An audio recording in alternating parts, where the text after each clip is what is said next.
Johnny Nash, oh yes, I can do it now that the pain is gone, all the bad feelings have disappeared, and here it is, the rainbow I prayed for. It's going to be a bright, dazzling, sunny day. Some people never get the chance to live vicariously through their children. I like my son Dougie. I'm fortunate that he plays in college. I trained him and his sister Franny very diligently when they were young. Both of them watched closely as I played in amateur football leagues. My weekends were dedicated to their football tournaments where they both were stars. During the weekdays, I would drive them to and from practices as well as to skill training sessions at any park that wasn't in use. They were involved in sports every month of the year, but football was where they truly excelled. Additionally, my wife Shah wanted them to be so engrossed in sports that it would be hard for them to engage in more risky activities. At first glance, it worked. At first glance, Doug quit football before his senior year of high school and turned down football scholarships. We think it was mostly out of rebellion, something like Take That. It worked well enough for him, and he became the striker of the school's soccer team and sometimes a winger. So how did it happen that I'm watching Doug play in college? Well, Tech thought he had the strongest leg they've seen in a long time and offered him a football scholarship. He was supposed to kick field goals, but he performed so well as a player that he became their #1 kicker. Naturally, Franny was incredibly annoyed. Doug quits football, causing a lot of outrage, and ends up smelling like a rose, now in the rear-viewed mirror. All the Division II schools are chasing after Franny. She wants to play at a Division I school just like her brother the sibling rivalry. At every home game, she and I have seats in the section reserved for players' parents. What makes the game even cooler is that everyone actually sits and watches the game from the moment the flag drops until it's all over. Another plus is that this section for drunk students is far away. If we wanted, the school could get us tickets for away games too. We haven't done that yet, but we plan to attend one or two. Our local TV station has a contract to broadcast all text games. I record them in the cloud. When the quarterback throws a touchdown pass, they zoom in on his parents to see their reaction. When the running back scores a touchdown, they zoom in on his parents to see their reaction. When the kicker makes an incredible field goal, they switch to his parents. Well, who can blame them? Parents aren't exactly sociable, especially if your child loves playing football. So during the first home game, we didn't make many friends in the St. Still, it was a lot of fun, although my short business trips never made me anxious. The upcoming product launch was scheduled for a weekend in another state. I had to miss the game, but I planned to watch it later in my hotel room. I would have preferred to be at the stadium, but work pays the bills and a player's scholarship doesn't cover all the expenses. Shay and I met shortly after college. Our companies sent us to the same seminar. Our first encounter was uneventful. Brooks Zeman, you're not related to Charles Zeman. Are you? Asked an attractive brunette glancing at my name. Batchwell. Shaw Wilson, as far as I know, no. I suppose you know him. I tore my gaze away from her chest and the name badge beside it. Actually, he was a year ahead of me in high school. I just thought with your unique last name, there might be a chance. She smiled. Maybe we should grab a drink tonight, and I'll find out if you're related to and her Nancy Wilson. I smiled back. Nice line. Sure, I'll meet you in the hotel lobby after the last session, once I visited the ladies' room. Later, as I stood in the hotel lobby wondering if she had stood me up, one of my colleagues started talking to me. He was engrossed in the last presentation, so I pretended to be interested out of the corner of my eye. I noticed she is sorry to interrupt, but my friend is here, no problem. Breeze, see you tomorrow. Hi Shay, ready to go. Breeze. Yeah, it's a combination of my first and last name. I've heard it all my life, so it kind of stuck with me. Well, Breeze, you offered to buy me a drink. Let's go. It might sound cliche, but we really hit it off that evening after a gentle kiss on the lips. I wanted more, but that didn't happen until a few months and several dates later. It was worth the wait. There was nothing unusual about our courtship and marriage. Her parents seemed to like me and mine liked her, since our budget was limited. It was a small event with about 40 people attending. We chose a starter home located roughly halfway between her office and mine. 2 years later we had Doug, and less than 2 years after that, Franny came along. Since this was my first and only marriage, I had no doubt there would be arguments. We could find the silliest reasons to fight. There wasn't enough money, there wasn't enough time. I should have consulted Shay first. Why am I bothering her with this? We went out of our way to frustrate each other until the dust from the argument settled to put an end into our abusive behavior toward each other. We eventually agreed to see a therapist. It seemed to help a bit, but we still had a long way to go. One Saturday evening, after a minor argument about something I can't even remember, we decided to attend my company's party. She shamelessly flirted and danced all night, just trying to provoke me into making a scene. I watched her like a hawk, but she kept pulling her hands toward me. There were touches, however, and chaste kisses and hugs. I wasn't going to play her game. On the way home, she tried to start a fight. Some of your salesmen said you seemed to enjoy it when they flirted with me. Sometimes bodies are never found, they just disappear. No custody or alimony disputes. Her eyes widened, and she fell silent. It was cold in our house for more than a week. No apologies were made. What really infuriated me was that a week after the party, the salesman told me I wasn't worthy of the hot babe I was married to. One jerk even had the nerve to ask if we had an open marriage. A note on my desk said that since I was inadequate in bed, I should let her go every weekend. On the day Tech played state, I asked Shane to tell me how it turned out. I wanted to watch it in my room while enjoying the dinner and drinks the company paid for. To keep the suspense, I turned off my phone during the game. The game itself was sloppy, which is typical for teams playing at the lower levels. Doug made a few kicks. Towards the end of the third quarter, Doug kicked again, but this time an overly aggressive defensive player took him down with a blatant cheap shot personal foul, roughing the kicker. But Doug remained on the ground. The nearby players looked frightened and took a knee. The replay showed Doug's leg bending in a way it was never meant to bend. When the Thigsman broadcast rule kicked in, they didn't show the replay of him breaking his leg. In 1985, quarterback Joe Thigsman was sacked and his leg was broken in the most gruesome way. We all know this because it was shown from multiple angles about 1,000 times. The reaction was immediate and intense. Broadcasters now avoid showing you graphic footage. After watching the video, I replayed the collision several times. Doug definitely wouldn't play again this season. Eventually they loaded him onto a cart and took him to the hospital. As I had guessed, he waved as the crowd cheered him on. I paused the broadcast and turned on my cell phone. I went through numerous texts and voice messages from friends and family. Then I called Shah. She was very upset. Doug was in surgery, and she promised to call me back when she knew more. After contacting the airlines, I realized I wouldn't be able to get home that night. The food had gone cold and I was out of beer. What else could go wrong? Never tempt the gods like that. I continued watching the broadcast. As the cart rolled across the field, they cut to the parent section and showed Shay tears streaming down her face, covering her mouth with her hands. Robert Mark was comforting her. He's a salesman at my company and was one of the guys who had been hitting on her at the company party. He kissed her on the forehead and held her close to his chest. What the hell was he doing in my seat, comforting my wife? The credits on the screen even mistakenly identified them as Brock and Shay Ullman. A 6-second clip that ended my ignorance and likely my marriage. My phone rang. Occasionally. I didn't answer any calls but listened to the messages. None of them, including Shay, mentioned the 6-second clip in Shay's message. She said Doug had regained consciousness. I called the university hospital and was connected to Doug. "How are you, Dad?" he asked in his usual upbeat voice. "I just saw you get tackled in the game."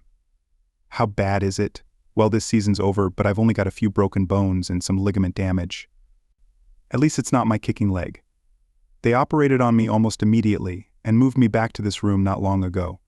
I'll be fine in a few months, and do football players get special treatment in the hospital?" "Yeah, I guess so. A couple of the younger nurses are being a bit too friendly. That should make me popular at frat parties. Since I'll need some night nursing care," he chuckled. "That's my boy always looking for a way to make the best of it." "Well, I have to go. Glad to hear it's nothing too serious. I'll see you when I get home. Love you, wait. Mom wants to talk to you. Tell her I'm busy and working on something important. Good night, Dad." My heart was still pounding. Sometimes you see a kid get hit and they can't walk again. I dodged that bullet. I turned my phone off again. I had no desire to talk to anyone else tonight. The company I work for manufactures data storage devices and search software for tracking movements using GPS. Most often they're used for tracking or mapping. Nowadays, almost all cars send out a signal that is captured by our software. You can determine a change in their global location and then calculate how quickly they made that change. By matching GPS readings with known highways, you can see how traffic is moving. Mapping doesn't rely on a single vehicle, but aggregates all the traffic flows in that direction. Repeat this for all roads in all directions, and you begin to understand the immense storage requirements. All that's recorded is just the device identifier, coordinates, and a timestamp. When you think about it, it's pretty simple. Law enforcement uses it to detect people at crime scenes. How do I know this? I was on the team that wrote the software when it was time to take action. I decided to play detective before the data was archived. I had done this countless times. When the police call, we cross-check devices for the time leading up to the crime. Vehicles that slowly drive through the area and then return a day or two later on the same day the crime was committed are usually thoroughly investigated. Vehicles that had never stopped by the house before, and then something bad happens around that time, are also scrutinized. Such tools make it easier to identify potential suspects. Several court cases have challenged this as a violation of privacy rights most have lost, as it really isn't much different from my witness testimony. With the exact global coordinates of my home, I began searching for all GPS signals near that location starting around 2 a.m. on Saturday. As expected, there was little activity at that time of night. Around 8 a.m., the database detected a new device and almost immediately a second device. The first was likely Shia's car, and the second was her mobile phone after it disconnected from the home Wi-Fi. After compiling data from both devices into a temporary database, I tracked where these devices had moved since then. Shia's car stopped moving around 8:30 a.m., but her cell phone continued to move. Gathering this data, I began tracking the phone's movement through streets and buildings. What I discovered made my blood boil. Her car stopped at a house belonging to Robert and Teresa Marks. Her mobile phone stayed there until about 11 a.m., and then it went to the football stadium on the campus of Tech University. So she had her own little get-gather at the Marks residence. Maybe they were just betting on the game and checking the stats. Right, my turn to call that a load of nonsense. Around the time Doug was taken to the university hospital, Shah's mobile phone arrived there as well and remains there currently. I think she will need a ride to pick up her car. On a sudden impulse, I decided to map out all of Shay's car movements over the past week. This was all I could find without delving into archived databases. I filtered out everything except the stops, and the picture was appalling. As expected, she drove to work making brief stops, presumably at traffic lights. A stop at the grocery store after work was not surprising, however. A stop at the Marks house on Wednesday from noon until 1:30 p.m. enraged me. Armed with what I now knew, I sent several emails to various companies specializing in tracking people, private detectives as they like to call themselves. Exhausted, I dozed off in the morning before turning on my mobile phone. I repeated my search. Shia's phone moved from the hospital around 11 p.m. and went straight to her car. After a brief delay, her car left the Marks house, and both devices returned to her home shortly before midnight. I received responses to several of my emails, inquiring about rates and availability. Of course, they were available to help me. If only my wallet were thicker, it seemed I would need a different strategy. When my cell phone came to life, there were even more well-wishers and an angry Shi. Since I hadn't called or texted her, I still wasn't in the mood to talk. So I sent a message saying, "Going to bed late and getting up early, we'll chat with you later." My phone rang with an incoming call. Of course it was Shah, but the first just sent it to voicemail. I didn't have to wait at our demo booth for another hour and a half, so I delved into the history of Robert and Teresa Marks. I specifically searched for their email address and phone number, which I found. They had one child and their daughter went to a different school than Franny. It was time to go to work, so I saved all this information. My plan was for Teresa Mark to discover them if they got together again on Wednesday. The next challenge was to figure out how to provide this information without pointing back to me. During lunch, I gathered a bit more information about Teresa. My plan was to have a photo of Robert Shah and her car printed at a local print shop with a note saying that the car was seen at her house on Wednesday around noon and that the lady and gentleman went inside for an hour and a half. I would leave the envelope for Teresa at her office and let her handle the dirty work. Before my lunch break was over, I called Dag again. He was the center of attention and even gave an interview to our local TV station. It turned out that because he missed a penalty, our team initially lost, but after a few games they scored a decisive goal and then held on. And to win the match, he had to pay a significant price, but he enjoyed it. She must have been at the hospital because she called. As soon as I hung up with Dag, it's Breeze that should have irritated her. "This is your wife. It won't kill you to talk to me. Hey, I'm trying to make a living.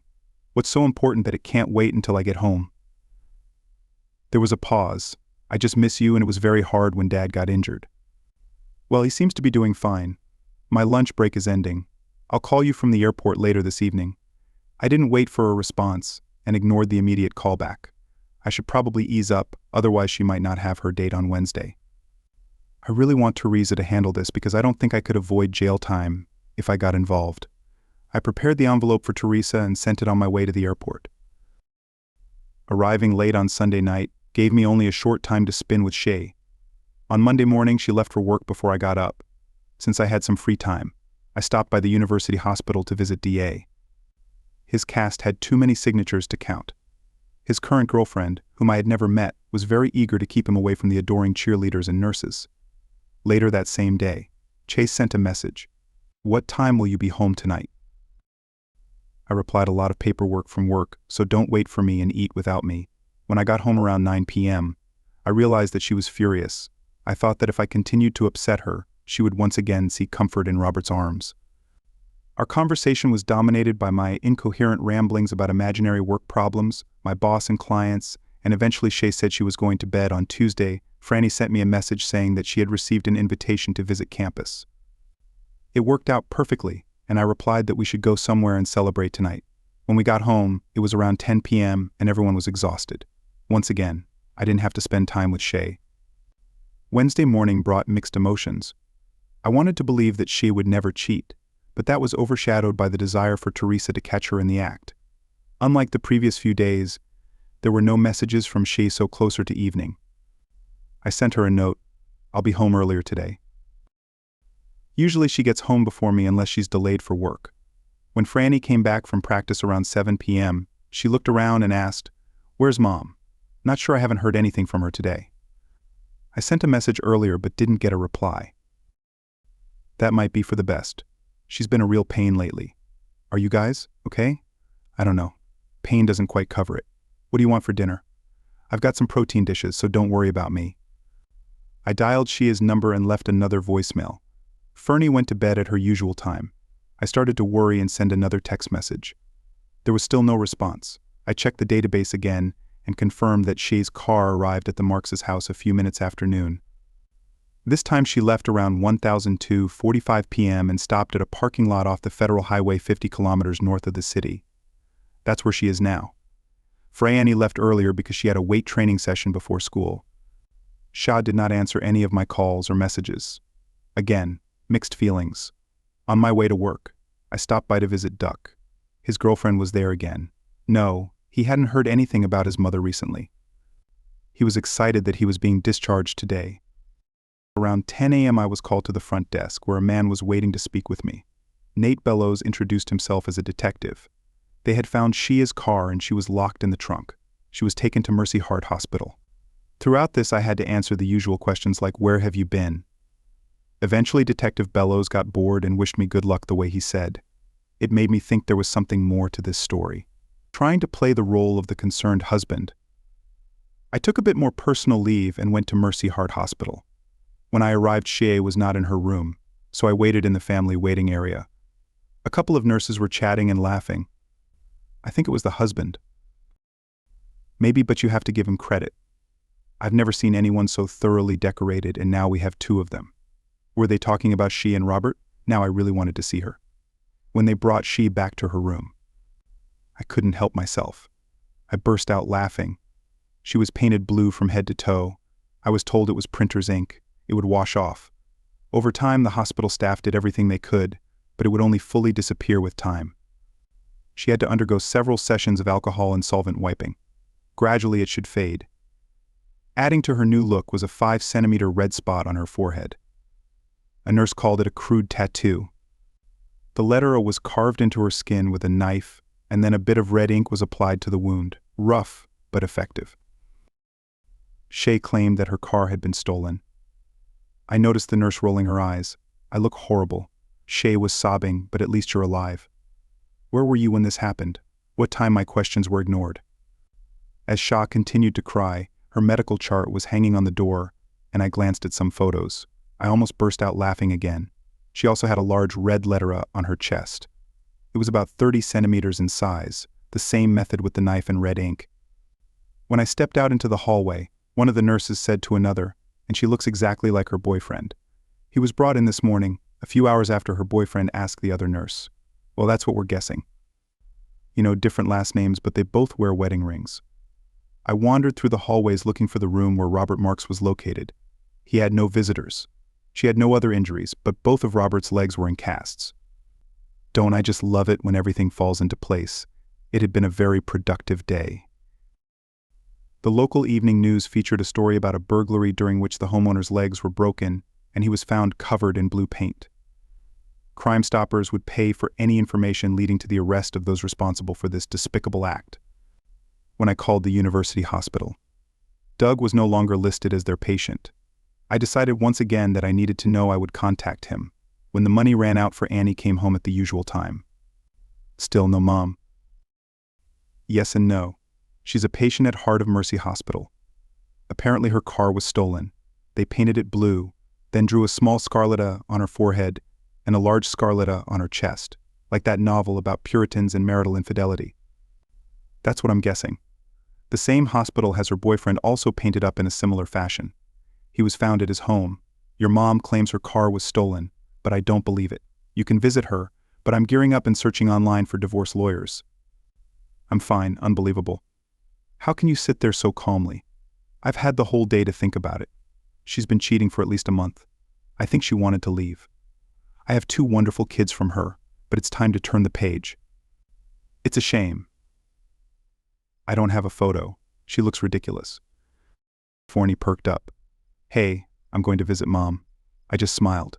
Yes, she even managed to convince her mom to show her the big red A. The photos are posted on her social media page, along with information that her lover is in a similar situation, throwing oneself under a bus.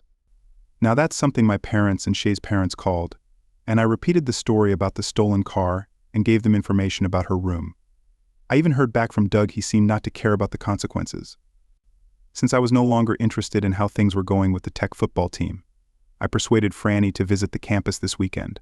Within an hour, she had booked plane tickets, a hotel, and rented a car. On Friday afternoon before the flight, she sent me a text. Are you coming to see me? I wanted to reply no, but Franny convinced me to send no, but your boyfriend has 2 broken legs, so he might need company. He's staying 5 houses down by the elevators after. Landing, I discovered a steady stream of missed calls while we were in the air. I just ignored the calls.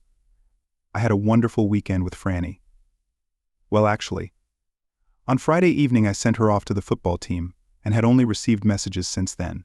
After spending 48 hours by myself, I was ready to go home. I took some time to arrange a meeting to start the divorce process. On Saturday evening I watched the Tech game. I'm glad I did. Doug got more airtime than in all his previous games combined. They even did an interview with him in his hospital room. His girlfriend is struggling to keep him at bay. Doug was surrounded by several charming beauties. When Franny and I returned late on Sunday evening, the lights were on and the house and several cars were parked outside time for an ambush. We went inside and saw the cheater and her parents sitting in the living room. Shay had a ghostly glow to her as the blue paint was still visible. The red AI on her forehead was covered with a bandage. Ignoring Shah, the first looked at her parents. Hi Dad, Mom, what brings you here so late at night? Stop talking nonsense, you weren't around to take she home. Oh right, I forgot that her boyfriend has 2 broken legs. I'm at fault. He's not my boyfriend, Shay said low. Fling. Franny giggled. Her grandmother responded. Young lady, watch your language. Franny was thrilled. So Mom, do blue instruments taste the same as all the others? She jumped up and I thought she was going to slap Franny. Her father yanked her by her ponytail, and she plopped back down between her parents. Never threat my granddaughter again, came the angry voice of her father. I took the initiative. Listen, Shay, you've ruined your marriage and I'm filing for divorce. I expect the papers to be filed this week, for Annie will be going off to college next fall. So we need to arrange visitation once she's gone. I'll sell my half of the house, just like that. Agree or disagree? Oh! Now you want to talk. It's a bit late for that. Don't you think I'd ask you why, but I already understand that it doesn't really matter. Shay's father intervened. She will have lawsuits. You'll be held responsible for this lawsuits, yes. The police charged her with providing false information. They used the GPS navigator to locate her car, which she claimed was stolen. There was no theft, wonderful. I'll probably have to split the costs for new blue outfits. Franny giggled and blew eyeliner. Also blue accessories like handbags and shoes. Shay's mother snapped at us enough already. Why don't you make things easier for everyone and take her with you? We'll even help pack 1 or 2 suitcases. No, this is my house and I'm staying. Shay snapped back.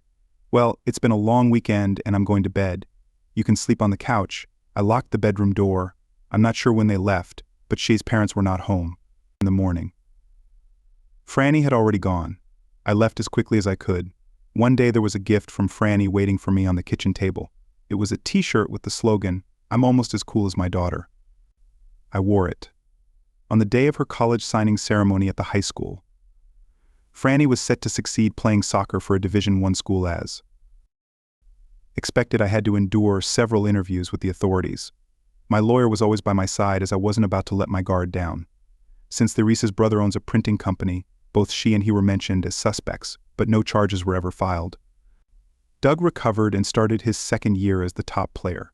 I am still amazed that no one ever mentioned seeing she with anyone else at that soccer game. The sign on the screen must have misled everyone except me. Franny's freshman year was a tough challenge for her. She had no time for games as she was on the bench due to a large number of upperclassmen. However, her scholarship was extended and now she has plenty of playing time. Doug has grown his hair out, and almost every time I see him, he has a new girlfriend, whether at home or on the road. I attend both kids' games when work permits. What could be better than such a legacy? I rarely go on dates, but that is gradually starting to change. It took most of the year for me to manage a one-night romance. I felt like I was cheating. What's the big deal? I miss what I had, but not what it became as. Expected I see she at major events involving our kids. A few times she brought a guy with her, but it was always the same guy if we happened to chat. I quickly wrap up the conversation, trying not to be rude and blend in with the other guests, not letting her ease. Her conscience is my final small act of revenge. Thank you for listening until the end. See you in the next episode of Cheating Secrets. Take care of yourself and your loved ones. Goodbye.